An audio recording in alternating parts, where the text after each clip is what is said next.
ప్రైజ్లా దేవుని నామానికి మహిమ కలుగును గాక. ఈరోజు యేసు దీవెన కృప ప్రార్థన మందిరమందు ఒక మంచి మాట. లేవికాండం 26వ అధ్యాయము 6వ వచనం.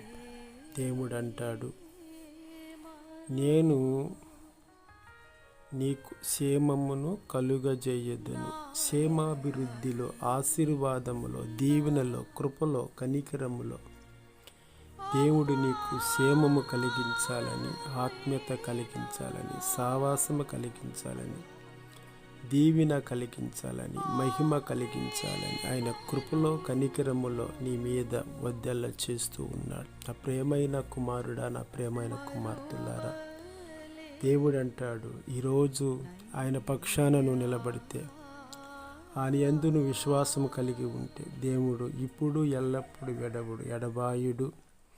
అనుకూలమైన ఆత్మీయత సావాసం ఆయన యందు పొందుకొని క్షేమాభివృద్ధి కలుగు చేయుటకు కృపాశక్తి సంపూర్ణుడుగాను, ఆత్మీయ తండ్రిగాను, సావాసము కలిగిన పరిశుద్ధ ఆత్మగాను నీ మధ్యలో ఉన్నాడని మనవి చేస్తూ ఈ కొద్ది మాటలు దేవుడి దీవెనలతో నింపమని యేసయ్య అతి శ్రేష్టమైన నామములో బతిమలాడుతూ గోజాడుతూ మిక్కిలిగా అడిగి వేడుకొని పొంది ఉన్నాము తండ్రి.